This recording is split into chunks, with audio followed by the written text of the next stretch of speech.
Senator Ron Johnson of Wisconsin joining us. Senator, appreciate you as always, sir. Thanks for calling in. Well, Buck, I hope you're doing well.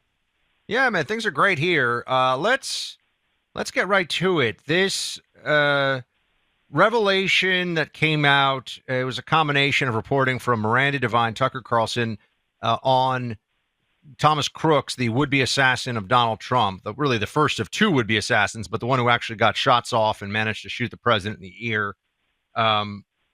There seems to be information that maybe the FBI had but didn't publicly release. Or well, first, let me ask you about that. What do you make of this, that there were some accounts online that we weren't told about that indicated, at least at some level, Thomas Krooks had become using trans pronouns, all this kind of stuff? What do you make of this? Did the FBI probably know and just not talk about it, or did they miss it, or what? Well, again, I've got a great deal of sympathy for Cash Patel, Dan Bongino, Pam Bondi, going to these agencies, trying to root out the deep state actors that many are still burrowed in, unable to really hire the kind of staff they need because of the lawfare against good people like Judge Troops in Wisconsin and others. They're kind of reluctant to join the Trump administration, fearing their career will be destroyed. So I want to start there. I've got a great deal of sympathy. These guys come into office, they've got enormous messes they're trying to clean up, actually turn these agencies into what they're meant to be, crime-fighting units for the standpoint of the FBI. But at the same time, I'll say I've been frustrating. We tried to undertake a bipartisan investigation, and we did some work, but by and large, what we found out about Butler was pretty well gleaned by my investigatory staff in the first week, primarily talking to local law officials. I issued what I considered a friendly subpoena to the FBI to help prompt more documents, more information coming forward. Our liaison at the FBI actually thanked us for the subpoena, but the fact of the matter is we really have not gotten much. So we've had to go out and contact phone carriers and social media companies. We're starting to get information. We're piecing things together.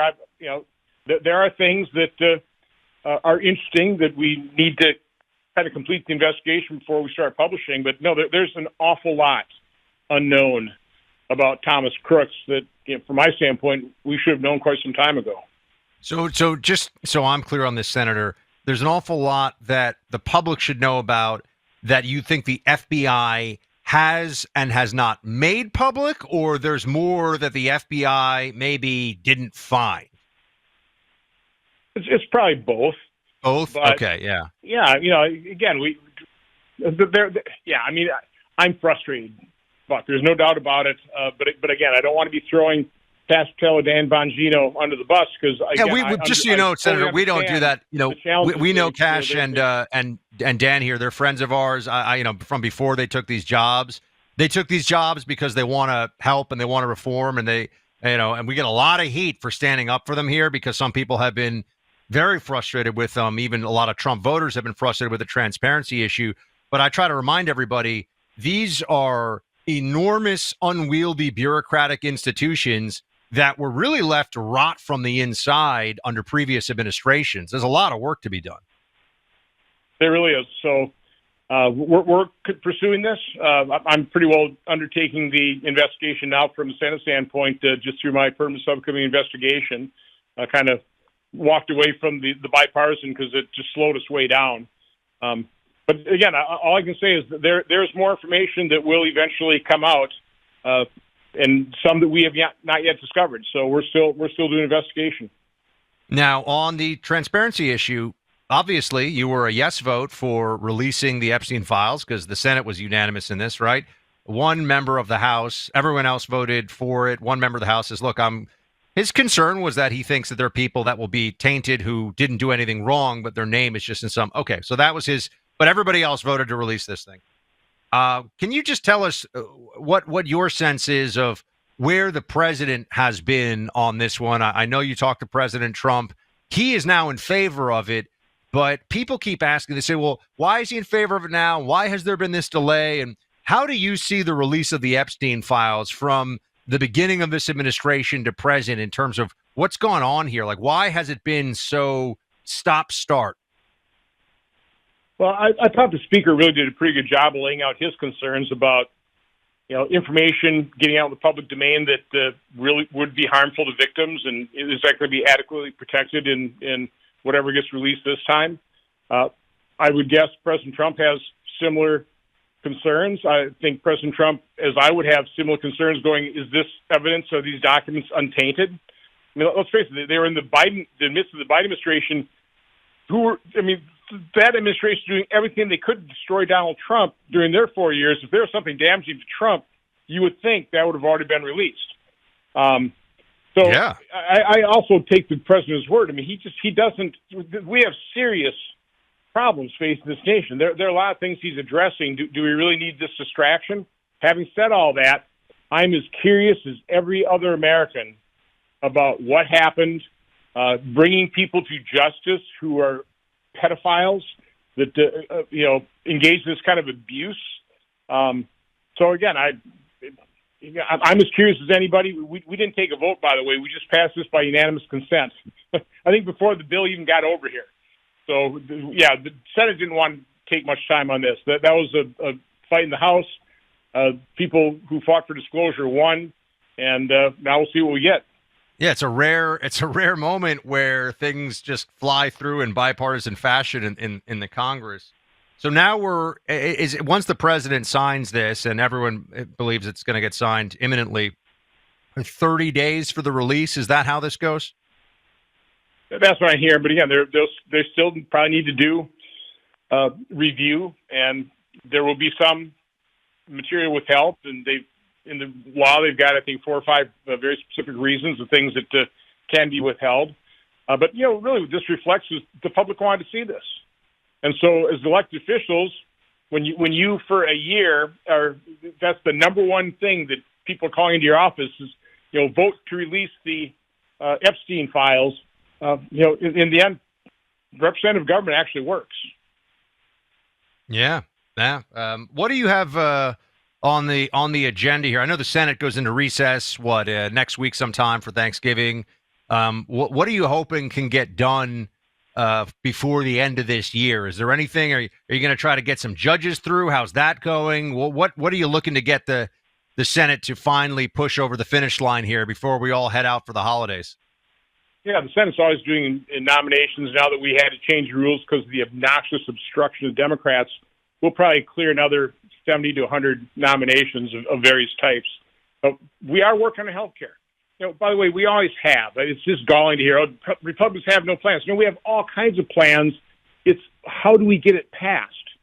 Democrats are in a complete state of denial of the miserable failure that Obamacare has been. The reason people's premiums are increasing is because of the flawed design of Obamacare. And so we are working very, very diligently on that. Rick Scott is heavily involved in this, probably as knowledgeable an individual on healthcare in America, if not the world. So we've got some good people here. I bought healthcare for 30 years. I'm pretty knowledgeable about it as well. So we're going to do this based on, repairing the damage done by Obamacare, properly define the problem, coming up with, what are the principles? And President Trump tweeted the main principles rather than spend hundreds of billions of dollars into these insurance companies. UnitedHealth stock price increased 1,177% since Obamacare. The lowest percent increase in stock price is 414%. So instead of filling the coffers of insurance companies, why don't we give that money to the American people, turn them into consumers of health insurance and health care with things like HSA accounts? So, no, Republicans have solutions. It's how can we overcome, the impediment that the structure of Obamacare is with the current filibuster, which, by the way, I've been very public, reluctantly, but I completely agree with President Trump. It's time to end the filibuster. The Democrats will do it. We will look like schmucks in 2028 if they have all the levers of power and they do this, and then do it to maintain their power, as opposed to we're going to do it to secure our elections, further secure our border, hopefully repair the damage done by Obamacare, transition to a system that works, have a prosperous economy, make things more affordable. We would use ending the filibuster for the benefit of the American people, not our own personal power. speaking of Senator Ron Johnson of Wisconsin, and Senator, I want to actually circle back, if I can, to the oversight of the FBI for a moment here, because I know you're very up to speed on the Arctic frost situation, right? That was the FBI investigation run under the Biden administration about January 6th in the 2020 election. It looks like there were abuses there. What can you tell us about what we're learning about Arctic frost and what's going to come next? Well, I think what has been revealed recently is this wasn't just a mere fishing expedition. This was a massive partisan dragnet, really meant to cripple the Republican Party. Obviously, Trump was the main target. Yeah, we got, some members of Congress got some of our phone records scooped up. But what's maybe the most outrageous is just ordinary citizens. All these affiliated Republican groups. But, for example, in Wisconsin, 38 Wisconsinites, just God-fearing, country-loving, law enforcement supporting people were on the enemy's list. They are literally trying to destroy a person of unbelievable integrity, Judge Troopas, who just represented President Trump for two months after the election. There were serious problems in Wisconsin. They're criminalizing that behavior. They're attempting to. That's what all Arctic Frost is all about, criminalizing what basically JFK did in Hawaii, these alternate electors. It's just shameful. And I met with the Attorney General Pam Bondi and Deputy Attorney General Todd Blanche this week, and they are completely on board with exposure. And one of the things I point out is get us the communication records between Biden officials and Wisconsin officials on, for example, Judge Troopas. Let's see the coordination between the Biden administration, these outside groups, the Mary McCords, the Mark Elias's, all these legal groups that the left has that are engaged in lawfare across the board. And again, not just against President Trump, but ordinary Americans, people just happen to support the Republican Party and President Trump. They're trying to destroy all these people. Senator Johnson, one more for you before we let you go. What is your favorite part of a traditional, and I don't know how you guys do it up in Wisconsin, but a traditional American Thanksgiving feast? Your favorite dish?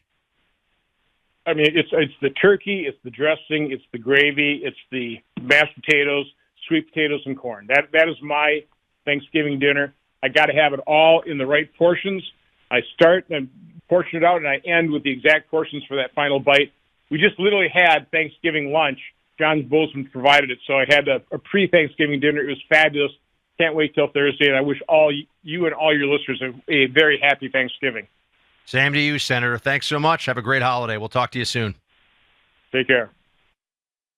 The countdown to Christmas. We're just talking Thanksgiving, but the countdown to Christmas is on now, 5 weeks away. And I'm just trying to get you ahead of the craziness, my friends. How about an awesome gift that you, your family members are going to love? Rapid radios, okay? This is the modern day version of a walkie-talkie. And rapid radios work on an LTE network, meaning they can connect to anyone, anywhere in the U.S. who's holding the same device. And I'll tell you, this can come in really handy. If you're far away from a family member and one of you's experienced a severe weather problem or service disruption, the first thing you want is to be able to stay in touch. And that could be a kid off at college as well and just have touch-to-talk capability, or an aging parent who's living in another part of the U.S. Whatever it is, whenever there's a serious issue, you want to stay in contact. Rapid Radios wants to make sure you can do that. They deliver peace of mind when it matters most. We don't know when the next storm or emergency will come about, but we do know a way to stay connected. This holiday, give a gift that protects the people you love. No monthly fees, no complicated setup, just pre-programmed, reliable communication when it counts. Go to rapidradios.com. Make sure your family is never out of reach. That's rapidradios.com.